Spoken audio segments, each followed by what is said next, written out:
What's up, Dragon Brood?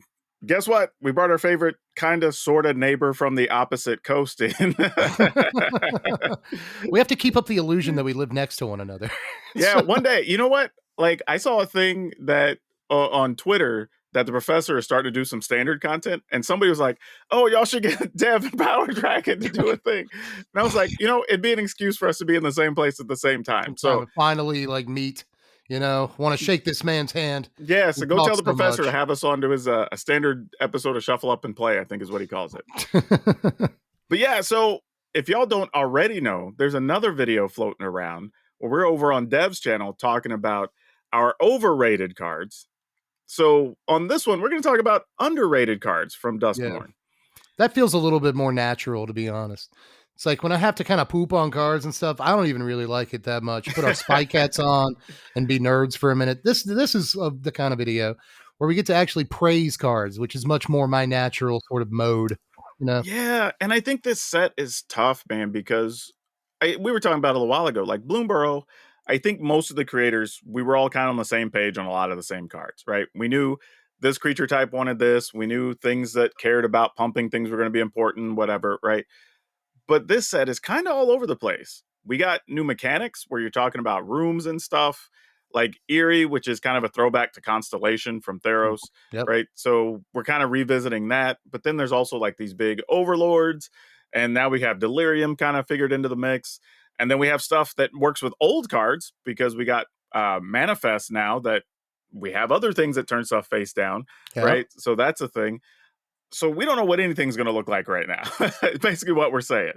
So take everything we say with a grain of salt, but these are cards that we think we're going to have a lot of fun with, that people might be able to use more, that just aren't getting the love they should be getting right now. Nope. There's plenty of those cards in this set, by the way. I feel like there were a lot more sleepers. I'm really glad I get to do this video with you this season because I had a lot of spillover from my sleepers list that I wanted on the sleepers list. So this just gives me a chance to kind of do another one of those. And there are definitely lots more cards I want to talk about. So I feel like we could have easily done like a top 20 underrated cards for this set, probably, if we wanted to. It's wild the amount of stuff going under the radar. All right, let's give everybody, in typical Dev fashion, your honorable mention. All right, yeah, we got to do an HM if I'm here, man. My honorable mention for this set is a card called Monstrous Emergence. Okay. This is like 2 mana. It's in green. It's for a sorcery, and it's kind of a bite effect. It's exactly a bite effect. You get to choose a creature that you control. It deals damage equal to its power to a creature that your opponent controls. But the cool thing about this is that you can also, instead of choosing a creature you control, you can instead choose a creature that's in your hand and reveal that. And it deals damage equal to its power to one of their guys. I think a bite effect that you don't get blown out on some of the time is really very good. And you're much more likely, especially in the early game, to have a huge guy in your hand, like Vaultborn Tyrant or Atraxa that you can't play yet. And that just makes this basically 2 mana sorcery speed, green removal that kills anything in the early to mid game. And I think that's actually like a huge deal. I really do. Yeah, I like. Generally, you're looking for an instant speed version of this, right? But we've already moved to playing sorcery speed because we're playing the hunter's talent and stuff like that, right? So we're already willing to go down that road. So to play 1 or 2 of these in your deck doesn't seem like a bad idea, because just like you're saying, they don't have the opportunity to break this up if you choose correctly. Even better, what I like about it too is there is a little bit of strategy to it for you that your opponent doesn't know you have a 4 power creature in hand, right? They just see the 2/2s and 3/3s on the battlefield or whatever. So they may not even be able to play around it because they don't even know it's coming. So yeah, this is kind of a cool card, and it slipped under the radar. It was like a late preview on like day 10 or something, It was very late. They slipped in with a bunch of lower rarity stuff thinking we wouldn't notice, and so far, not many people have, although there are a few people, like 2 people in my comments who have been like, dude, I like this card, Monstrous Emergence. And like, I agree. I think that even in Commander, like your big dumb monsters, ramp deck or something, like this is pretty good green removal. But in Standard, man, and again, like a mono green ramp or just green X ramp deck, green red, most likely, then like, yeah, I could definitely see this being a fine removal spell. Kills stuff, larger than even like a red removal spell can usually kill. And that's like, that's great, dude. Yeah, I would say if anything, it's going to be metagame dependent on if this can get played Yeah. because it doesn't hit planeswalkers, which some of the other bite or fight spells do on some level. Well, bite spells do, no fight spells do, obviously. But that could be something that slows it up. But otherwise, it's kind of a sweet little common. Yeah. I've seen a lot of mono green decks in the arena this season play a hard hitting question, just like a Yep. 1 mana bite effect. And this is double that, but I still think depending on what you're playing in your deck, like you might use this, is all I'm saying. But Yeah. what is your honorable mention? That's what I'm interested in. What's my honor? Well, I'm going to talk about an artifact here, and it's going to be Dissection Tools. Oh yeah, yeah. This was on my sleepers list. This card's really good. Yeah, so this is 5 colorless for an equipment. So immediately people go, oh my God. But it enters, you get to manifest dread. So you get your choice of the top 2 things to put face down, which hopefully is going to be a creature. And then the equipped creature gets +2/+2 and death touch and lifelink. So this comes attached to that 2/2. So you're really paying 5 mana for a 4/4 with potential upside. And the upside on this is that you can equip by just sacrificing a creature. Yep. So if you are doing a bunch of this manifest and you have some lands that happen to be face down that you're never going to turn face up, you're like, you know what? Let's put this over on something else and I'm going to turn face up and get like a huge ability out of. So like, yeah, this one's just cool. The fact that it comes with its own creature, it's easy to move around, like death touch and lifelink. So 2 relevant abilities that give something. Like, Extremely relevant. yeah, I like a lot about this card, man. Yeah, man. This card actually, I know it's a free equip when it comes into play because it gets you the 2/2, but it's also a free equip when it comes into play because it gives you a creature to sacrifice. So Hmm. if you only have like one other guy and you wanted to move the tools onto it, the turn you play tools, you can do that. Just sacrifice the manifest dread thing that's already on it, move it to your other guy. This seems crazy to me with specific things in specific decks. Like, imagine throwing this on a Zora line. And now you have a 5/5 flying death touch lifelink. And if you do have to sacrifice real creatures to put the tools on it, Zoraline can just get those creatures back when she swings in anyway. So, like, that's just one example. Like, you could put this on a creature that already has one of the abilities and it's still ridiculous. Throw this on a Preacher of the Schism. Sure, it already had the death touch. Now you have a 4/6 lifelink death touch attacking every turn, getting you value. Same thing with Glissa, you have like 5/5 death touch Yep. lifelink at this point. Ridiculous first strike. So, like, there's really not a creature in standard that sees play right now that you could put this on that wouldn't make it like way more dangerous. Like Shieldred swinging in again, it already has a death touch. Who cares? Beza swinging in with 6 power Well, on death any touch and flyer, lifelink. Like that's the other thing. Yeah. any flyer whatsoever. That's why I brought Zorline up first, is because I think like anything with evasion that you give lifelink to and +2/+2, like at that point, how does any deck like keep up in the trenches? How does any deck win the race against this card? And you don't even have to attack with your guy. Just sit there chilling with your 5/5 death touch lifelink and dare them to swing into you. They can't. So like I I mean, actually think there's a lot to this card too. realistically, if there's any flaw to the card, it's that it's 5 mana. Right. And That is the only flaw. so if you're playing something where you're able to ramp up or do some things, and again, it might just go into the manifest deck, right? There's a bunch of stuff going on with that deck right now. We have no clue what it's going to look like, Yeah. but maybe it just goes in there and it's fine. I don't know, but there's a reason. I mean, it's only going for like $3 on a lot of websites right now, so it's easy to Yeah. get your hands on. So I totally understand. I don't expect to see this in a bunch of decks, but it's going to be one of those cards that if a deck is using it, you're going to be wanting to get this off the battlefield. Yeah. That's the thing is think about this card from the perspective of like when it not you playing it, but it dropping on the other side of the table. I feel like at that point you absolutely have to have some removal for it, or a string of removal for the creatures it's going to be equipped to, or you're going to lose. Like this reminds me a little bit of like a Loxodon Warhammer, where like if they keep attacking with a creature, doesn't matter what creature, they just strap it to anything and they attack with it, like they're getting crazy value. Oh Like it, yeah, it's like Loxodon Warhammer was like +3/+0 trample and lifelink.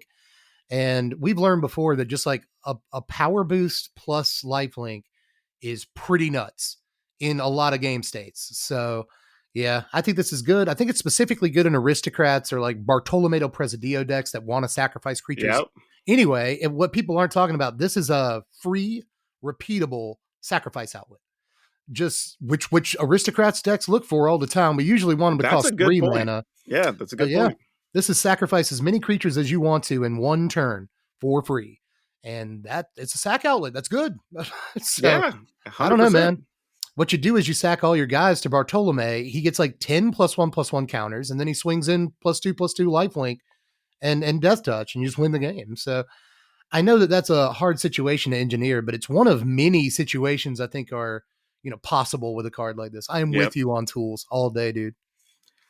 Well, all right, let's get into our 5 and go All with right. your number 5 since you're the guest. My number 5, thank you. My number 5 is Brood Spinner, the googly-eyed spider Oh, guy. yeah.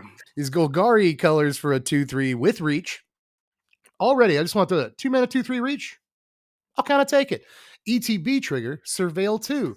We got a good magic card. Wait, there's more. 6 mana activated ability. You tap him, you sacrifice him at any speed. I want to throw that out there. And you get a number of 1/1 flying tokens equal to the amount of delirium that you have. So I would say that obviously on the floor of this, you tell me 2-mana 2/3 reach, ETB trigger. Okay, it blocks like deep cavern bats and stuff in the early game. Mm-hmm. It's not bad. And then like it could go in your Insidious Roots deck or whatever Golgari thing because it's basically mill 2 when it comes into play or fix your next draw. And then late in the mid game, I think that's. Do you remember Auron's Epiphany? Everyone remembers how annoying Yeah. that card was. Yeah. And it puts like 4 birds into play because you copy it and then they just get in with their birds for a couple turns in the game. This card kind of makes me think of that card. It too Okay, is I can 6 see that. mana. It too is you can play this ability at instant speed. And like if you just get again, think about it playing against it. If your opponent can during your combat step or during your ETB or during your end of turn step, if they can just make 4 birds or whatever, like that's a little intimidating. You know what I'm saying? So I don't know. Even if this only makes like 2 guys for you, and it can make up to 8. There are 8 card types in standard right now. So this doesn't have to make the maximum, but No, I like, think most of the time it's going to make 4 or 5, yeah, probably. I think most times it makes 4 and 4 flyers. Okay, dude, I'll take that all day. I mean, Seems what I great. like about that, well, first off, this is probably tells you how messed up Duskmourn is. Spiders are creepy, and they actually managed to make the one not creepy looking thing. It's a very endearing spider. Yeah. But this actually, I like it because it fits a bunch of different deck types, right? Like there are some Mhm. aggro builds that may play it. Yeah, There's if you're playing roots, this could be a good card for that, right? If you're playing anything with delirium, probably wants this, absolutely. right? It's just a good early body that can. Being a 2/3 allows it to fight a lot of hell. It blocks slick shots, Yeah, yeah. It blocked. That's a with great reach, point too. right? Yeah. So that's important. So yeah, it's a good little card. Honestly, I could see this finding its way into a lot of different decks. Just being hell, even weird decks that want you have bigger toughness or whatever, right? Some of Oh those yeah, effects yeah. still Like a exist. green So shell deck. Yeah. yeah, so this is just a cool card, man. I like what it's doing, and it even works in that turtle deck because again, you surveil, you're getting a chance to put some stuff in the graveyard that you're In going to the get out yard. later, right? Yep, exactly. This could work in like a reanimator build or something like that too. It's just it does all kinds of stuff. And even if you're not playing too much out of your yard and you just want to like fix your next draw, like I imagine like surveil land on turn 1 to this on turn 2, like you're either milling yourself a lot or like you are making sure you draw the best cards in the early game.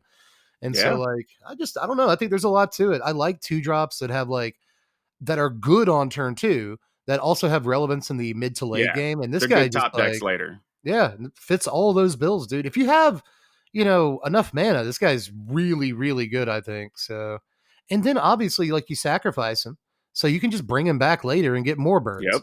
or insects, whatever they are, But I could see tricks where you do that. And in the meantime, if the trick is to like blink him or something, or just again, let me put it this way: if you do reanimate him, he gets you his ETB trigger over again too. Yeah, at Um, worst. Right. Which can then like put even more card types in your yard so that the next time you activate him, he gets you more insects. I don't know, man. It's just this guy's awesome to me. I like him. They went to the craft store and got some Google eyes for him, but like No, he that's a was good shout out. I yeah. like it. What is your number 5, my friend? My number 5 kind of comes with two conversations. The first is we like cards that do big splashy things, but they're expensive, right? Where we're talking about Tyrannix Rex, Smuggler Surprise, things like that. Those are great examples. And then also the fact that when I went and looked this card up, it's only going for like $6, which kind of surprised me. But Enduring Vitality. This card Yeah. allows us to do some very, very silly things. Which Right? one is Vitality? Is the white one or the green one? This is the green one. It's a colorless Yeah. green. This one's really good. So 3 mana, 3/3 with vigilance. I don't even know why, but it does have vigilance. All your creatures have tap to add any color of mana. And then when it dies, it just becomes an enchantment and you still get the ability. So I'm like, if we've been looking for ways to ramp up, and we've been doing some goofy things, right? We got to put certain things into play and we got to cut some creatures. And, this just lets you have another body with an amazing upside on it. And you're not even worried about it dying. Like, this card's really cool. And I could see a lot of commander decks that would want this. Oh, yeah. Right? You could do some big stuff with this. Like, enchantment-based decks, obviously, you can play this. Hell, you might get 2 triggers off of it. Right? When it enters and then when it dies, it comes back. So you like so much stuff going on with this card. This is a Cryptolith, right? Like it's literally the same text line as Cryptolith, right? You want to take a guess how much Cryptolith right costs right now? Oh, it's got to be like $25 or so. I mean, it is like 14 or 15. Okay, I thought it was but higher like than that. honestly, and it should be. It was at one point like $20. Okay. So you're not actually too far off, really not. And even 14 or 15 is like a pretty freaking penny for a Magic card. So I'm surprised this card's only like $6-7 on pre-order right now because it's basically C-Right, and that card is expensive.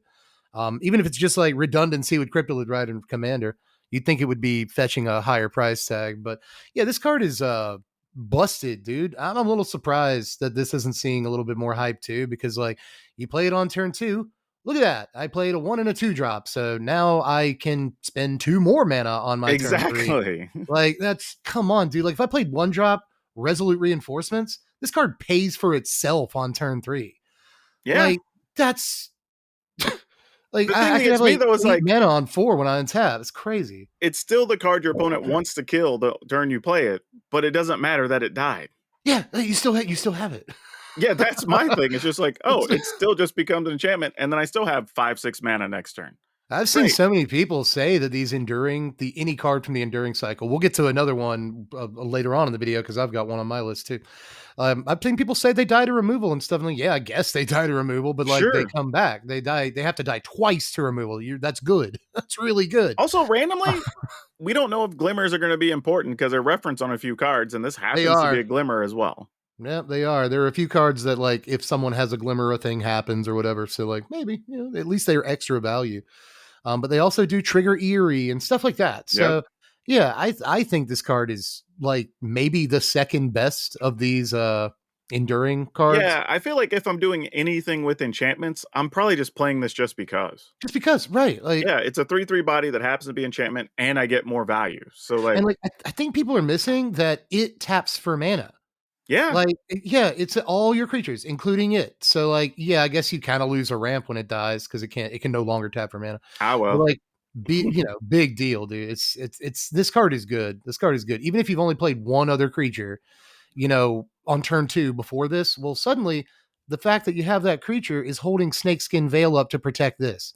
Like, there's all kinds of little lines. You know what this feels like to me? Like the type of card that, while it's in standard, may only ever be like $5 or whatever down the road, but as time goes by and it leaves standard, becomes that other $10, $12, $15 card. Just like Cryptolith Ride, man. Cryptolith Ride was a few bucks when it was in standard. It's 15 now, and it has been 20. This will be like a $15 or $20 Magic card too. It feels like it will be, honestly. Yeah.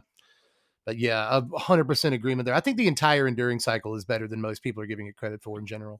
People think that just Sunfall existing is enough to not think a card will be good. But in this case, the fact that this is one of the few that can give you immediate value when it comes into play, so a form of value and help pay for itself mana wise, I think is a huge thing people aren't like factoring in enough. I mean, we play other creatures into Sunfall and still win Magic games. So whatever, right? That's not an argument. But, all right. What do you got for your number 4? Number 4, I'm gonna do another uncommon here. It's Fear of Impostors. This is Mm, 3 mana. It's like 1 and 2 blue for a flash 3/2. And when it ETBs counter a spell, its controller manifests dread. A couple of reasons I like this. Compare it to, say, Urtai, the 4-drop flash guy that counters a spell or destroys a creature when he comes into play. yeah. I think for 3 mana, it's not like spell queller, right? But I do think like counter your 3-drop and you get a 2/2 is probably going to be better than them getting whatever 3-drop it was. I think late in the game, counter the thing that reanimates your Atraxa, counter your Atraxa, and just give you a 2/2 token is going to be a big old womp womp for them most of the time. And you get a body. So I think like in your tempo deck, the problem is this doesn't fly, but technically it does cleanly trade with the creature it leaves behind. So there is that.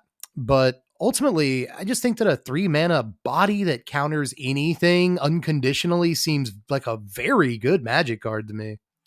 Yeah, I sort of was getting that feel. Like we've played other 3 mana counters in the last 4 or 5 years. So, like, if we're willing to do that, I assume you're willing to play this, Yeah. right? Because some of the others, they do have another option of like, it's usually like counter a thing or like scry 2 or whatever. But Yeah. like, getting a 3/2 body is real. You know what I mean? Like, that's No, not, it's very and real. hell, and even if your opponent doesn't have anything for you to counter, you're just like, hey, during your end step, I got a 3/2. I'm just gonna start attacking you, Yeah, that's what right? I'm thinking too. Like it's just a 3/2 if nothing else, and it can ambush. When they attack, it can come in and block and kind of be played as a removal spell. There's also a hidden mode on this where you counter your own Hmm. inconsequential 1-drop spell, so you can end up with 4 mana for like a 5 power and stats on 2 guys I at the had end of that their same turn. thought, right? Like, if Yeah, you have the mana, but your opponent's low enough in life, you're like, you know what? I'm gonna cast Deduce and counter my own Deduce. yeah, and that Right? costs you 5 mana, but now you can swing for 5, like almost Yeah. immediately, like untap and swing for 5. And you might And have value under that tutu that you could turn into something else. yep, you could just it could be another Fear of Imposters. You flip it up, now you swing 6. It's like there are lines with this card. I don't think you're going to play it in the same kind of control decks that want like 3 steps ahead as their 3-drop counterspell, but in a more sort of tempo-y pile, Yeah. I think this goes along pretty well with like Tashana's Tidebinder in the 3-drop slot. So I could actually see this seeing like real play. A body that counters a spell is pretty universally good. You know what? I'm you glad you know, bring that up because, like, does this potentially replace Tidebinder in some decks? Tidebinder always finds something to do. Sure. But at the same time, I don't usually find that Tidebinder has the same sort of interactions it has in other formats that make it good there. Sometimes you can cancel like a Fabled Passage with a Tidebinder, Yeah. and that's gross. Sometimes you can cancel out a Sheldred's act or ability or whatever with one, and now you don't have to worry about Shelly as long as you have a Tidebinder. There are very good things for Tidebinder to do in Standard. Beza is another Caretaker's Talent, Yeah. drawing them a I just card. don't There's a know. But lot the of good thing stuff with is, Tidebinder. you could also just counter those, Yeah, right. you Like know? Now, I'm that's a not good saying, point. now I'm not trying to make it hard to say we need to just immediately stop playing Tidebinder, but it's like you're not going to want to play 8 cards that, in that slot, 3/2s for 3 Yeah. that have a thing. So, I'm already on 2 Tidebinder in the yeah, there you 3-drop go. slot for like blue white, but I'm on for a blue white tempo deck that I'm on right now. I'm on 4 Aven Interrupter. And I think that this is Yeah, as Interrupter's good too good. still. That's the thing. This is as good or better than Interrupter, but Interrupter can fly over for 2. This is not going to Yeah. fly over. So like there's ways of going back and forth on both cards, but when compared to Interrupter, it's a very similar card. And so I think it's in good I company guess in it that way. depends on what you're countering as well, Yeah, right? yeah, it does. Because, like, if they're going to counter something and you play an Interrupter, well, now the counter spell's just dead, Yeah, So it's just yeah. like, it really, really depends. But yeah, this is a cool card. This is definitely a good one to call out. I dig Thank it. you. So like I think it's one of those like sleeper uncommons in the set. But what is your number 4? I had to get a room on my list because I was like, I went through and said, there's no way we could just have all the rooms not make the list. But we have Funeral Room Awakening Hall. Ooh, that's a good card, Bubba. So, Funeral Room, That's a good 2 one. colorless and a black. Whenever a creature you control dies, opponent loses a life, you gain a life. Basically, Bastion of Remembrance. Right. Just if you like this ability, this is going to fit there, right? If you're playing the deck that plays the tokens, plays LSL core, play, like that whole thing. Like this is obviously going to fit that strategy. Any type of aristocrats type of thing. All those cards that like make a token and it sacrifices at the end of the turn or whatever, like all are going to fit perfectly with this, right? This actually makes some other fringe decks probably way more playable Yeah, just for it existing. And sort of. again, going to be hard to get rid of because you're going to have to get rid of it with enchantment stuff, though there will be more enchantment based removal. So, got to keep that in mind. But Awakening Hall is something else. So it's 6 and 2 black, so 8 mana. When you unlock it, return all creature cards from your graveyard to the battlefield. Yeah, nuts. That's a big one, man. Like even if I'm doing a reanimator strategy, you tend to have some level of ramp already, just because you got to get to 5 or 6 mana, and you want to give yourself the option of casting those creatures if you draw them and can't get them in the graveyard. So I could see a world where you still play like one copy of Awakening Hall, even in reanimator decks, just because like, well, all right, we're late in the game. I guess I get 3 fatties out of the graveyard. Dude, it's just like I play Virtue of Persistence because it's a decent removal spell, but if I get to 7, I can pop it off, Yeah. Same kind of idea with this card. If I get to 8 mana, I can pop it off and get like, the 2 Deep Caverns and a Sheldred back. Okay, let's do that then. You know, this is for sacrifice decks. I've been trying to train myself off of saying aristocrats because I always say it. And Fair. then I had a guy in my comments the other day like, I just went on a rabbit hole trying to figure out what it means, and it's like I'll just say sacrifice decks. It's like this is the rare card for sacrifice decks that is both, the payoff. Well, it's payoff two ways, but it's like payoff on the left side. It's your Blood Artist, Zulaport Cutthroat, Bastion of Remembrance. They printed a bunch of cards like this. It's that card.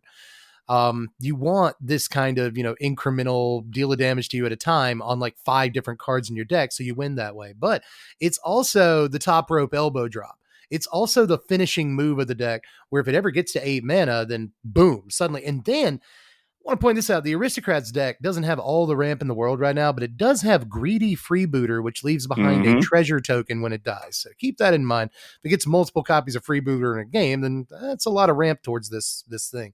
But one more thing. In Magic Foundations, we will get a card called like Vengeful Blood Witch or Vengeful something something. It is Blood Artist. Well, Yeah. it's Zulaport Cutthroat. It's 2 mana. Whenever a creature dies on your side of the table, you gain 1, they lose 1. And so that will mean once Foundations comes out, they'll have this card, Funeral Parlor. They'll have Vengeful whatever. They'll have LSO Core. They'll have Vron. They'll have Vein Ripper if they want it. It's a lot of mana, but we're trying to get to 8 for the Parlor or whatever. So maybe we'll try to get to 6 for Vein Ripper. But point being, we have a massive abundance very soon of these Blood Artist effects.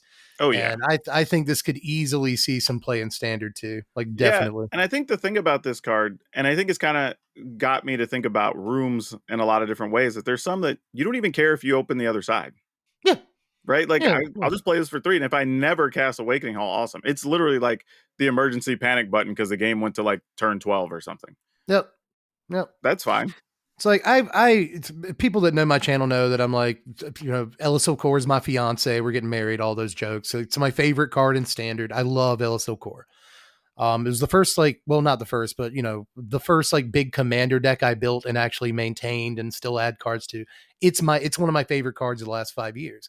But actually playing in the arena with an LSO Core deck is not a great experience because the moment you land LSO Core, cut down, torch the tower, bolt effect, go for the throat, get lost. She soaks up more removal than just about any freaking 2-drop in the format, in my experience. This card, it might cost you 3 mana. You kind of got to skip your turn 3, whatever. What it's actually doing is allowing you to play 1 and 2-drop creatures into it. But this doesn't die to removal anywhere near as often as an LSO Core will. And I think that's a huge point in its favor too. And again, for deck building, a lot of times it's about having redundancy, right? Yeah. So you just want more things that are pinging your opponent and you gaining life or whatever. So this is just one more piece. So if you can get to where you have 3 sets of 4 doing that, and then you have everything else that's making things, dying, triggering, whatever, great. The decks don't function as well when you only have 1 of them. But when you have 2 or when you have 3 that can do it, now you're really going to be able to cook. Yep. Aristocrats is a puzzle when deck building because you need things that sacrifice stuff. You need things to sacrifice fodder. So you need not only outlets, but you need the fodder and you need things that benefit from you sacrificing. So there's a world where you can play 20 different blood artist effects, but then you have to figure out how to sacrifice things, what to sacrifice. But I think that the just ridiculous, the ludicrous amount of Zulaport cutthroat style effects we're about to have in standard means that Aristocrats is going to be a real deck. And I think this card's going to be a 4 of in there. So good call all day. And just for one, it's really good in Commander too. Let's Yeah, throw that out there. true. Phenomenal card in Commander. One more actually I want to get in because I love this card. There's a card called Ghostly Dancers in this set. Oh yeah, It is, yeah, yeah, it's that card. It's 5 mana when an ETBs you bring a enchantment back from your yard, but I think you can also unlock a yep. locked room. So for 5 mana, that's a 3 mana discount to unlock the right hand side of this card. And at that point, you'll get the 2/5 flyer that you got when you cast the 5 drop in the first place, and every dude back from your graveyard, and and like you start getting 3/1s when you play enchantments. The card is also basically a hallowed haunting. Ghostly Dancers is really good, but it's specifically good with this card. But Yeah, lots of good stuff you're going to be able to do in this set. yeah, man. All right, But let's move on up like the Jeffersons to number 3. well, my number 3. This is where we get to my enduring card. The blue one, Enduring Curiosity. Yeah. This is a reconnaissance effectively with flash and on a body. 4 mana, 2/2 blue for a 4/3 flying enchantment creature glimmer. Whenever a creature you control deals combat damage to an opponent, draw a card, and it's got the enduring ability. When it dies, return it as an enchantment. This card's nuts. This card is Gix with flash in standard in the blue black deck that already plays Gix. So redundancy, all the card draw in the world. It flies, so it's able to. It actually has an evasive ability, so it can trigger itself more easily. Oh no, this one has flash. It doesn't fly. It has flash. Oh, does it not fly? I thought it had No, it has flying. flash, Okay, well, it's which is still good. excuse excuse me on that point, but still, this is still going to work in the same way Gix does with your Deep Cavern Bats and stuff like that. So I think that this is a phenomenal card. I think when you compare it to other 4 drops in like Dimir Tempo, like Urtai, bring that card up again, and even Sheldred, you have to make room at the 4 drop slot to play it. But I think in a tempo oriented blue black deck, which we got some other pieces for, there's like a 2 drop Merfolk with flash that is incredible in tempo decks in this set. So blue black tempo, blue white tempo, these are looking good. This follows up again, Aven Interrupter really well. Interrupt a spell on turn 3, flash this in on 4, start flying in with your interrupter and drawing cards. So I just think there's so many lines with this. And not only are you beating them in card advantage, but you have a 4 power guy at least on the table. I think that's good enough too.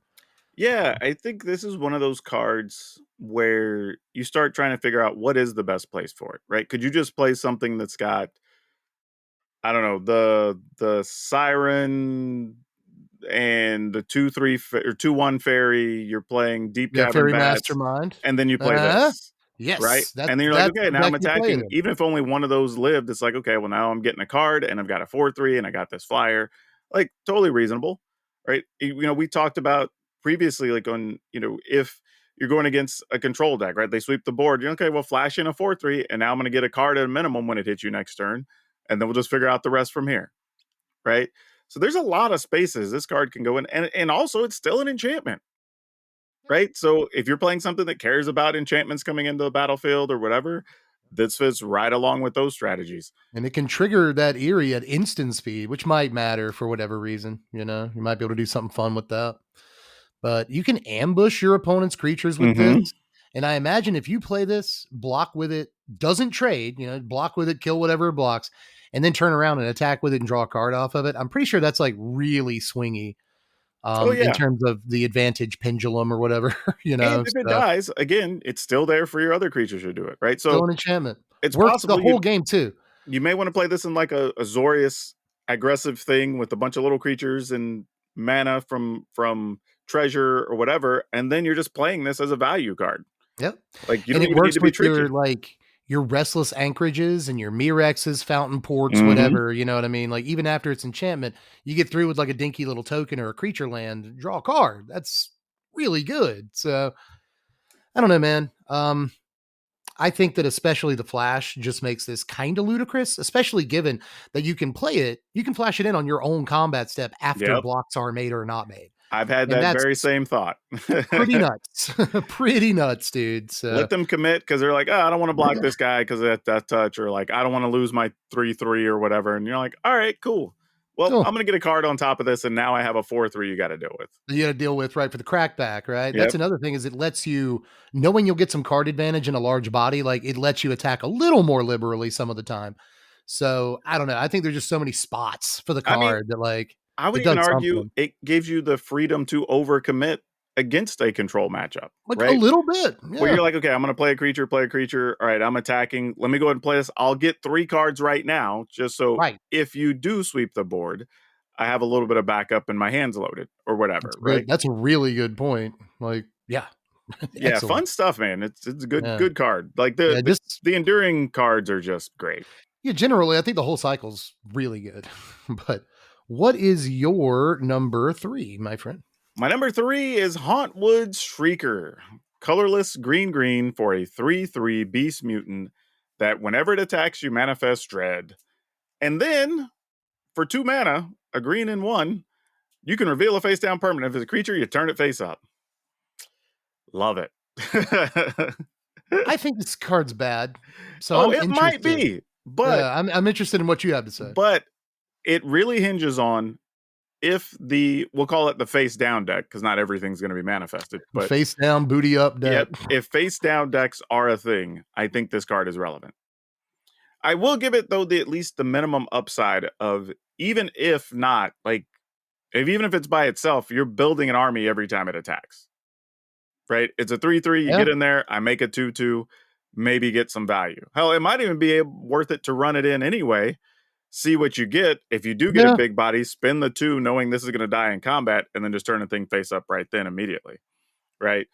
So yeah, and again, I think this is kind of what we were talking about in the opener. It's hard to tell where some cards are going to fit because we don't know how good certain things are going to be or which direction the meta is going to go.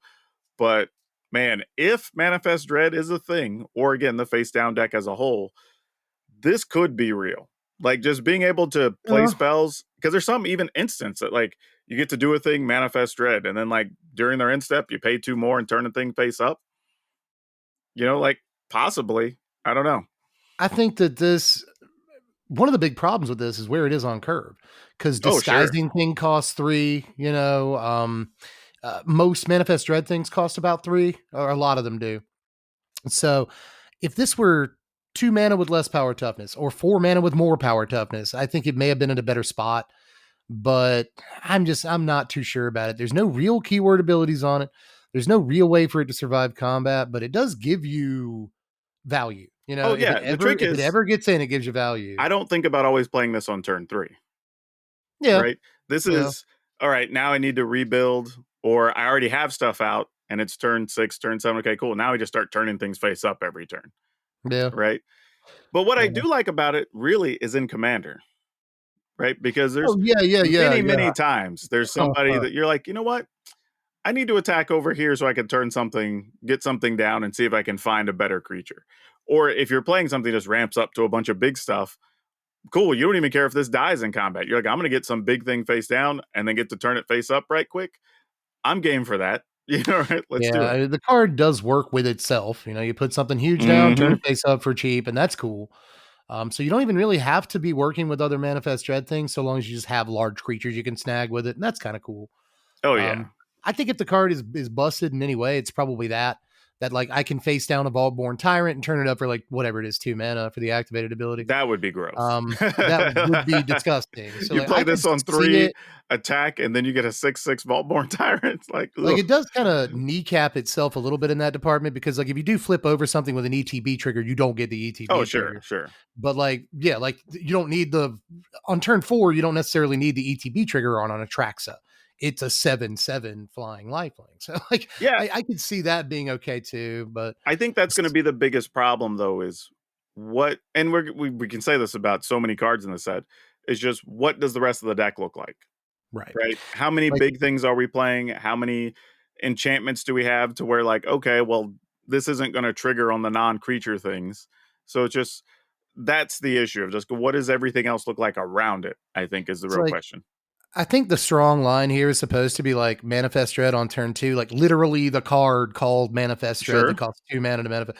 So you play Manifest Dread on turn 2, you play this on turn 3, turn 4 you attack and flip up Tyrannex Rex off the, you know what I mean? Like I mean, you that's attack and turn up two things because you'll have 4 mana on the yeah, next turn, right? true, true. It's like there's ways to make it work, but I don't trust it. I don't like that you usually have to wait until the next turn to actually do anything with it. But as you've demonstrated, you don't really have to. If you already have something that you face down on turn 3, you play this on turn 5, and you already have the mana to flip that guy up. So like it could work out. It could.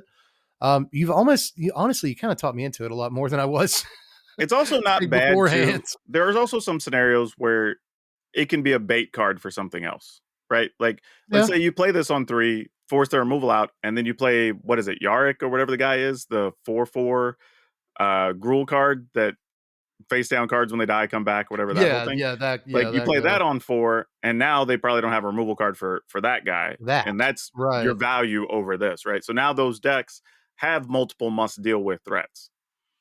That's fair. And they kind of needed that. Most people just try to deal with, I guess, like the face down guys. Yeah, But the decks don't have like actual real threats. So like that's a good point. It's a sort of the same thing that I guess to another extent face down stuff could work with, but the assassins, right? Like it was kind of about Atrata and not much else because there weren't that many other real threatening things you're worried about. Yeah, that's So it true. sort of feels somewhat like that, right? Like you have That a couple of payoffs, but not enough that they're overall threatening. Now this kind of adds to that pile. it's like I definitely think it's worth noting that we have like disguise in the format and cloak and like Yeah, cryptic cloak is a card that exists and like there's definitely things the card can do, but just when you look at the totality of like 3 drops that you can play in standard. It's like Sentinel of Nameless City, Glissa, like there are better greens, Pelucranos, right? A 4/4 toxic trample guy. So, but if you're getting the synergy off of it, then I think yep. that's where we get to start Value talking. on value. Yep. And just putting a guy into play every turn is pretty decent. Like if you can keep doing that, putting a guy into play every turn is all right. All right. What a So we're down to number twos. Wow. Number 2 on my side. This is actually a pretty recent addition to the list because originally it was like Waltz of Rage, the 5 mana red sweeper thing, where Okay. one of your guys does damage to equal to its power to everything. Then it was Valgavoth's Onslaught, which is like a Ooh, yeah. scalable thing that creates larger and larger dudes as you pump mana into it. But honestly, I'm going to pull back on those probably more interesting picks and just take a card that I think a lot of people have either forgotten about or they just don't like it and they say, oh, this isn't as good as the Wandering Emperor that just rotated, so that means this Wandering Emperor is terrible. Now we're going to look at the Wandering Rescuer for my number 2. I was kind of dismissive of this, but the more I think about it, the better I think this card is. 5 mana, 3 and 2 white for a 3/4 legendary human samurai noble. She has flash and convoke and double strike, and other tapped creatures you control have hexproof. So flash, convoke, double strike, pretty good suite of abilities there. I don't think she's more than a couple of copies in a lot of decks, but I do think she goes into a Boros Convoke, and I think she could sneakily work her way into, say, the Boros Orbrass Forge decks or the Mono White Caretaker's Talent decks. Um, Other creatures you control have hexproof as a potentially good ability, but what's really good about her is that she is, a effectively in a deck that's making a lot of tokens like Caretaker's Talent. She is a 0 mana 6 power double striker. Even when she's a 2 to 3 mana 6 power double striker, I think that when you get down to brass tacks, she's not going to gain you life, but she's going to be around about the same kind of threat of activation as the original Wandering Emperor, or at least the 4 mana one that just rotated. You don't have to fear this as much. I probably shouldn't go that far and say that, but if you are ambushed by this on turn 3, you're losing your guy, and they got a 3/4 double strike with extra text. Yeah. That's extremely swingy. And like I don't think it's Christmas land to engineer a situation where you play this for 3 mana like early in the game. I really Resolute Reinforcements on turn 2 plays this for 3 mana, and like you're doing all of that at instant speed. Yeah, I think the real decision on this card is deciding when to play it, right? Yeah. And it sounds very silly, but there are scenarios where you're like, okay, well, I'm going to attack with one sizable creature, which looks normal in the attack step, and your opponents go, okay, well, now I guess I'll go for the throat it because it's the only thing you're attacking with, and you're like, no, you won't, and you're still gonna have to deal with this 4/4, whatever. Do you just save it as a whole, and even for 5 mana, just flash it in during your opponent's end step after a sweeper, right? They sunfall, and you're like, great, well, you're still gonna take 6 next turn, Yeah, right? Like, is exactly. that a real thing? I think that's going to be the issue with the card, like, which is good because it forces decisions and fun counterplay and whatever. Like, I don't have an All issue with good. that, right? But I think it's going to be, when are they deploying it, and also when are you trying to play around it, right? Like, if you like, Yeah. can I wait to kill something on their turn, or are they actually going to have the Emperor, or can I even attack with the thing, or am I going to lose my like 3/3 or 4/4 to this guy? Like, there's a lot of decisions to be made, and I don't think that's a bad thing with this card. Not at all. Not at all, man. I think that what you basically did there was name 3 or 4 situations in which the card is good. Yeah, So like I think it's pretty good, man. Like you can play it on curve on 3 really, really easily, and having a effectively 6 power guy on 3 seems good enough. it is also a human, Um, so if you want to play mono white humans and do a little thing with that, like, yeah. that's a real thing. So Also, fun little thing here. You can say if you have vehicles out, then now you have an excuse to tap a guy down at instant speed. So if they ever want a target to do with the go for the throw, it's like, hey, he has hexproof. You know what I mean? So that's yeah, cute. yeah, On just a situation, I think, where this just puts the nail in the coffin. This exists too, where like you swing in with Sheldred, your opponent uncorks a go for the throat, you say no with this. And now they have to deal with the Sheldred and the 3 power double striker, and they use their only throat goat. And like they're dead. yeah. Like they're just dead to that. So I think there's a lot of situations where from aggro to mid range, or even as like you said, an anti sunfall sort of tech, oh, you rip off sunfall, cool, EOT, you're gonna take 6 next turn, do something, like that. There's a lot of good spots for this card, man, and I think people just aren't really kind of impressed by it Oh because we yeah. have probably the better Wandering Emperor just Oh, of rotated. course, of course. It's So definitely not on the same level as the Planeswalker, but it's still no, a more than playable card. yeah, I think it's still a card that you'll learn to fear, especially considering like Wandering Emperor just put a bunch of dinky tokens into play after it did its thing, and like this Yeah, kills you. but that exile Like this, effect. I Ooh, know, I ooh. know. The exile was something else, but like Wandering Emperor didn't just like kill you in like 2 turns, and like Sure. this will do that, dude. But what is your numero dos? This is the card that when I saw it, I thought, man, this is just a sweet design of a card. Tyvar the Pummeler. Dude, yeah, this was on my sleepers list. This is a good card. Yeah, just colorless Absolutely. green green. It's a 3/3 elf warrior. So congratulations if you play an elf deck and want some more elves. But you can tap another untapped creature you control to give Tyvar the Pummeler indestructible to end of turn, and you tap it. Like, that's fine. But then you can pay 5. So all your creatures get +X to end of turn, where X is the greatest power among your creatures. Man, there is a lot to like about this card. So many things, man. I mean, 3 mana, 3/3, so it's already fine on rate. You can tap anything else to give it indestructible, which is huge because this also means it can just block infinitely. Yeah, Like, you're like, hey, I'll yeah. People block, forget tap this that. other Yeah, knucklehead. Cool. Like, cool. it taps after I've already blocked, so who Like it cares? can block Yeah. a Glissa. Weirdly enough, another elf. It can Yep. block a Glissa And you and can just tap kill a guy down. Glissa Yep, because you don't die. pretty good. So yeah, that's already good. If you're looking for another way to use stuff like survivors, Yep, here's a way you can do it because you can just tap for free, give them tap them. indestructible. That's fine, Sure right? can. That's a thing. And then the actual ability is real. Like, giving everything what's probably going to be at least 4/4 Yep. and then attacking, or in an elf deck where you can already generate, who knows, 20 mana on a turn. You're like, great, Yeah, I'm just going to people activate forget this like that. 3 times. Yep. Even in Commander, where it's like, oh, I tap my Priest of Titania, and yeah, you know, if you tap anything like that, Priest of Titania gives you what mana for each elf you control, Yep. so it's just cool. I guess Priest of Titania can't attack this turn, but I'll swing for 20 million. Even in standard, 5 mana for +3/+3 is you're literally casting Overrun without the Yeah, trample. Um, and that's if Tyvar is your largest man. If you exactly. go like Leaf Crown Visionary on turn 2, which is the elvish like anthem effect from Dominaria United, and into Tyvar. Well, now all your creatures get +4/+4, and you can tap down the Visionary to give Tyvar indestructible. Pretty good line, especially if they try to swing into you with a Preacher of the Schism. You have a Now, 4/4 Tyvar you can make indestructible, kill their Preacher. There's really good lines with if we're this doing card. some token things and we happen to be playing Enduring Vitality, then Ooh, we can yeah. just tap some things to make a bunch of mana. Ta-da! Look Like, at it. Exactly. And like you can do it during it's instant speed, is it not? yep, it does not say Yeah. as a source. You can let your opponent Okay. declare their blocks even, Yeah. and then decide Yep. what you And want to then do. boom, right?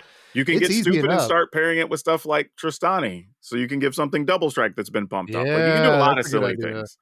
Yeah. And again, I bring this set up. Foundations has Llanowar elves in it. Mhm. And I'm pretty sure that, it's a core set. It's gonna have other elves and elf synergies and stuff like that. I think it's a safe speculation. So, I think it's entirely possible that like a month from now, when there is actually an elves deck in standard, Tyvar's a really good 3 drop I for that deck. I'll tell you this, I So, played an elf deck on my channel a couple days ago. Man, last week, and it was actually playable. huh, So, just adding add something Tyvar like a to it. Tyvar and then eventually Yeah. get to add a Llanowar elf, like, It's like elves right ooh, now doesn't have a whole lot of like finishing moves, you know what I exactly. mean? And like this is one. So yeah, and like, it has inevitability too, because like if you have a creature out that can tap to give it indestructible, like you will eventually get to activate its activated Mhm. ability. Like, it's not just something that can go for the throat and like, oh, I'll never activate it. Also protects itself when you go to activate it so that you don't get blown out as often. Like, there's a lot of really good things about this card, dude. I'm Yeah, telling I'm a you, fan. I'm a man. fan. But I think we were on my number Yep, one. we're at the top. Um, yeah, so my number one is the Roller Crusher ride. And Hey, I I'm good know with it. that just a quick spoiler, Daquan had things to say about this card in the other video that we've done over on my channel. But I again, happen to not that I hated the card. right. None of No. his words were this card sucks. Um, but but I think that this is underrated mostly because people tend to think it's not great. I wouldn't say it's overrated because I think a lot of people think that it's a little too much and all that. But again, I think this card has a lot going for it. If you can somehow engineer Delirium before you drop it, then, if you pump X into it, then suddenly the sweeper gets far more acceptable. But even at, 5 mana, no Delirium, you're still popping like 2 things for 2, and that could work out. it could, I just think that having effectively a Fires, or what is it, a Furnace of Wrath Yeah. for a 1 mana less and a little bit of hoops you have to jump through. I understand that, is not as bad as it looks. I think some people look at this and they put it in the context of mono red, red aggro, or big red.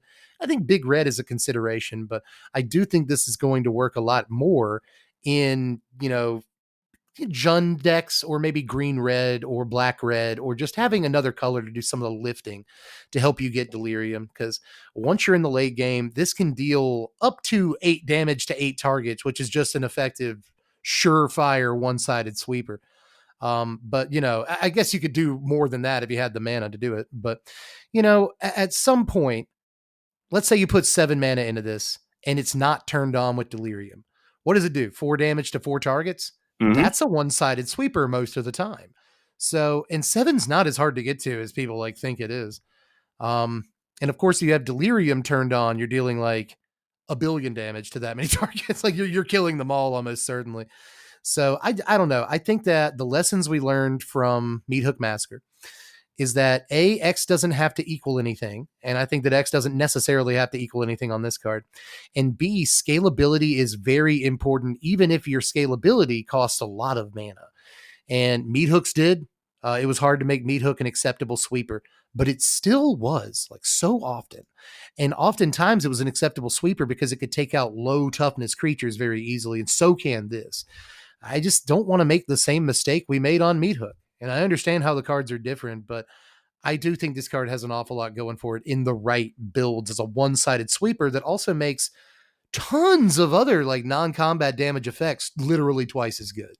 Good Yeah, card. I just think, like, when you're talking about something like Meat Hook for 2 still wiped out a lot of stuff, right? If you spent 4 mana into it, it still took out a lot of things, you know? Yeah. So, that's the main difference, but I do think this is a pretty sweet card for something like those big red decks or whatever, right? Where, okay, cool. Early on, you're just using it, get some value, take out a creature or two. But as the game progresses, okay, and well now maybe even you're playing the red overlord, right? Like now that thing's gonna Yeah, hit for 8 when it enters, right? Like exactly. Yeah, that could maybe end the every game. Koth trigger, once you have the emblem, that's gonna be 8. Or you minus Koth and deal, I don't know, 6 to 12 to a thing or whatever, right? Like that's possible. Yeah, I think it's 8 to a thing, which Yeah. is So there's some yeah, silly things you could do with this for sure in the right builds. I think it's gonna be restricted to a smaller number of decks than we would think, but yeah, I think the probably. decks that play it will be able to get some good use out of it. Yeah, I think it's gonna be very narrow in terms of its use cases, its applications in decks, but I think that it's gonna be a marquee card in those decks. It's really good in anything that's even sort of attempting to get delirium. And if you're ramping a little bit, it's pretty good too. So It will be tough though, and not just this card. Like delirium heavy things across the board. You know, you're going to be seeing a lot more like tranquil frillbacks and whatever that are just removing yeah, graveyards. graveyard hate. Yeah. Yeah, and I think that will limit the effectiveness of some cards because randomly, there's a lot of graveyard stuff, and we talked about it in the cards that get better because of Duskmourn video that I put out a couple days ago. Like some of the things I talked about, like, hey, here's some cards that deal with graveyards that were basically plants for this set, right? They Yeah. they weren't played that much, but now it's like, oh, well, hell, even the 3/3 raccoon, right? It cares about Yeah. having 4 different deck types to become a 7/7. Delirium wants 4 different deck types in the graveyard, Oh yeah, right?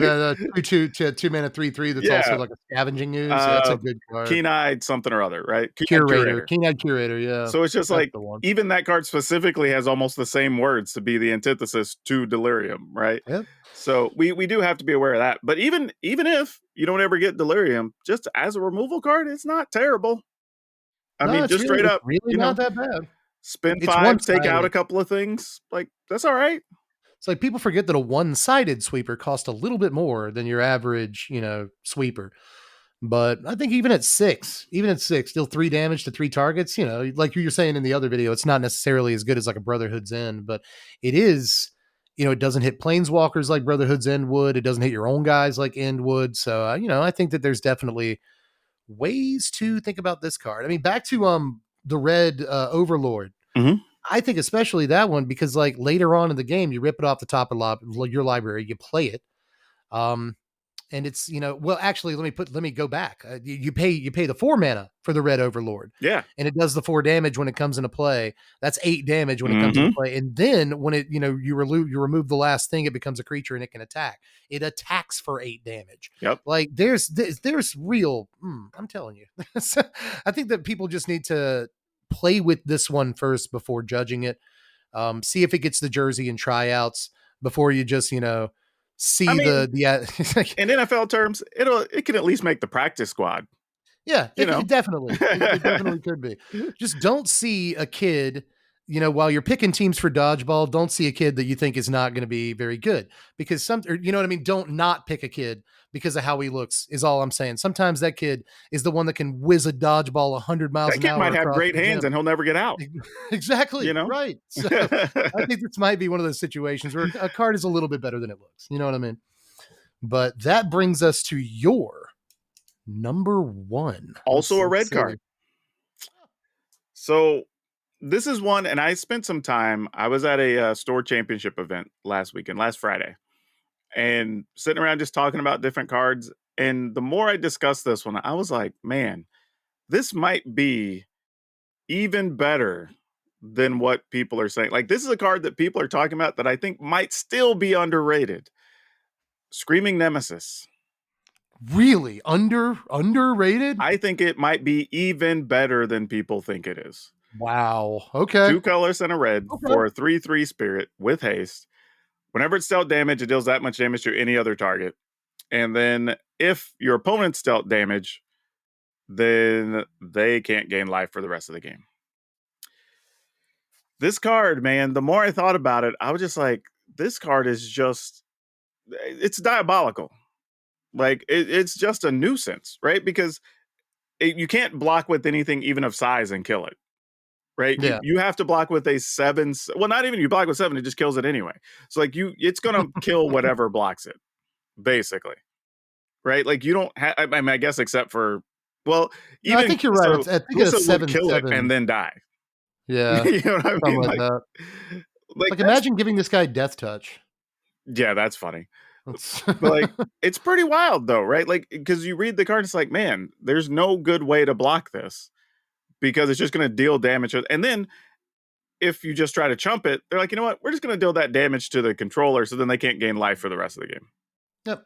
For the Right? rest of the game, like, even if they kill the Screaming Nemesis, like, they might as well get an emblem that says you can't gain life, which is kind of bananas, Yeah. really. Like, that's and there's so much incidental life gain. Like, they can't heaped harvest and gain life for the rest of the no more food tokens to gain life for the rest of the game. You know, no more this land gains you a life, no more this enchantment randomly get, no more Zoraline gains you life. Like, Yep. there's so much incidental life gain in standard. Lightning Helix is another one. You know, there's And here's the gross part: like they can't block it if they want to keep gaining life. yeah, So like they're just gonna have to take chunks of three, and then you could still wreck them. Where you're just like, you know what? I'm just gonna shock my guy. yeah. And That's why I'm thinking it'd be sick to give him death touch, is because if you give him death touch and then hit him with different stuff, like then you get to throw that damage around and kill little possibly, things. And like yeah. that If would you be have something that can gross. just ping it. Hmm. Exactly. Like, Yeah, there's a I way. don't It's a know, little man. too cute. I think the card just works on its own, you know? It having haste is so big too, right? Yeah. After a sweeper, it's a quality draw. I mean, it's going to be a nuisance in commander because sometimes on turn three, you know, they don't have a creature out yet. Or Yeah. you're on your turn three, they're still on their turn two, and you're just like, yep, you just can't gain life for the rest of this. Right? Yeah, depending on your pod, like you could really make people upset with like a quick strike with this guy, you know? Yeah, this thing's But it's a nuisance. Honestly, I'm in some cases more afraid of this than I am the red ley line. And the red ley line's getting all the hype. the what's funny is that the red decks that would play Leyline probably don't play this card outside of the board. I think they might play this card in the board, but those decks just don't play 3 mana creatures, Oh, sure, period. And I sure. think that, you know, on its face, in terms of its body and utility, I don't know that those decks want just like a 3 mana 3/3 haste. It's not that big of a, No, no, no. it's not that I'm not saying good, it you has know? to even be in the same type of build. Yeah. It could be a different I deck. think, It could be in something that cares about hasty stuff like Gruul or yeah. whatever. Like there's a few different spots this card could live and be pretty problematic. It's like we brought up Big Red a couple of times in both of these videos we recorded today.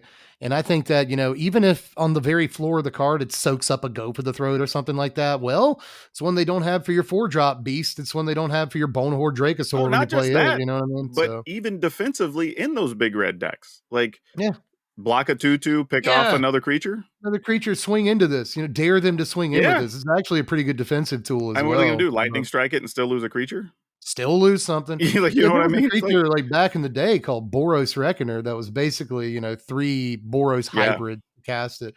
It was a little tougher to cast on most cases than this card. It saw a lot of play. No haste or anything, but basically has the same ability where, you know, it can redirect damage dealt to it to other stuff. Yeah, this That thing's a card's nuisance, iconic. man. I'm This just card is so much better than Boros Reckoner. yeah, like I said, it's just It's the only thing I will sickening. say is remember that it doesn't just have to deal damage to the opponent for them to not lose life. They have to take damage from the ability Yeah, to from turn off the that life gain thing. ability. Right, right. From that ability specifically. But yeah, this card, Just also look out for any sort of like blasphemous act abilities that yeah, get printed into yeah. standard. Anything that deals a lot of damage to all creatures or something, because you might just be able to one I shot mean, we them have that one if you that have a deals 10, nemesis. right? Oh no, that one's rotated out. We don't have that Oh anymore. yeah, explosive Yeah, we singularity don't is have probably that the one. Yeah, yeah. anymore. But yeah, if there's anything that's just like deal a buttload of damage to everybody, then like this works. I was going to use this card, but I ended up putting Wandering Rescuer on instead. But yeah, Waltz of Madness or Waltz of Rage, whatever it is, the 5 mana red Yeah, card that has a large creature you control deal damage equal to their power to everything else, including your own creatures. So if you had a large creature in play, you could Waltz of Rage, sweep the board, kill your own nemesis, and like lava axe your opponent. And that seems like a fun play. So there's just so much cool stuff you can do with this. yeah. Like Like I I said, agree. I think it's better than even people are saying it is, It's like my only worry with this is that it has no home. and that Mostly because the could be mono the red case. decks are too good already, and they don't fit this anywhere. But I think that just with all the stuff it can do, Mm-hmm. because the floor is good enough. The floor is good enough. The ceiling, I think this is where you're 100% right. The ceiling is so much higher than people give it credit for. It really I would is. even argue that the red decks don't even have to make a major shift if they do want to move to including this card. Yeah. I mean, it would be very possible. In a way, it's good with like pump spells and stuff like that too, because Yep. people are going to try to block up on it to kill it. And if you do like monstrous rage it or something and screw up their block and it sticks around, well, then they're just, Well, yeah, then it's oh doubly well, you bad know. because then they lost a Yeah. creature, they took 3 or 4 damage, and you still have your body around, Yep. right? Like, that's Exactly. terrible. Like pretty gross, man. So yeah, I could see it maybe working in, especially I think in the sideboard is where it's going to mostly live. Yeah. But if it performs well enough out of the sideboard that people start thinking like, I think my deck is better when this is just pre-boarded. Like, like maybe that'll help. Maybe that'll happen too. People just start pre-boarding it because it just is that good of a card. Because it is, Oh, and yeah. especially in like mono red mirrors, it becomes even better. Oh, it's If great it's up against there. red Yeah, removal, it's it's fantastic in those insane. situations. So you don't care about they're obviously not going to gain life for the rest of the game, but they do try to kill it. You get to kill one of their things or go dome or whatever. Mhm. So that's good too. They want to take this out. They might lose the race It's good ultimately. against opposing aggro stuff like rabbits or whatever, because Uh again, huh. you block and kill one, ping off another one, like Another one. yeah. It's really hard to swing into this card. Honestly, I feel like the floor of the card is it swings for 3 and Yeah. goes unblocked. It's Like one of those ones whatever. I look and say, "I love it, but I hate it." Yeah, right. But I'm telling you, when you actually have some stuff in the gumbo to help influence this thing's ability popping off, it gets insane. Yep. So yeah, honestly agreed. Honestly, you brought me around. Like people are talking about this card, but I don't think they're talking about the preponderance, the total, all the things that can be done with this just in standard, much less Oh, yeah, I Commander, haven't even Modern, thought about older Pioneer. formats. I'm sure there's some Yeah. idiocy you can do there. Oh, I'm sure. But all But right, man, that's our list. So there's our underrated cards. I'm sure everybody's gonna have a whole pile of cards that they're like, you should have talked about this, or why didn't you mention this? Because we'll always see it in the comments. So go ahead, get in there, yell at us, tell us we're idiots. yep. That's fine. Yeah, whatever's cathartic for you, it just gets us engagement. We like it, and you should be able to speak your mind Oh for it. yeah. But also go check out my sleepers list. It's kind of similar to what we've done here. I've just put out a top 10 sleepers from this set, and I didn't choose any of the same cards. So 10 completely fresh cards that I also think happen to be Yeah, we'll underrated. leave the link for that down in the description so people can hop over there and go check it out. Oh, And you appreciate should subscribe to our boy. Yes, he's on the opposite coast, but he makes good content. And fortunately, it. the internet doesn't make you fly to watch it. So you should just go over and watch his stuff. True. Yeah. Appreciate that shout out, man. Um, yeah, we're working on a bunch of stuff over there. We're about to put out the top 50 cards in the set, which is always a thing. Deck text, gameplay, whatever. Come on over, subscribe to the channel. I appreciate you for doing it in advance. Yeah. And on that note, as always, take care of yourselves and your family. Be awesome. Be awesome to each other. That's all I have for you for now. We'll see you next time.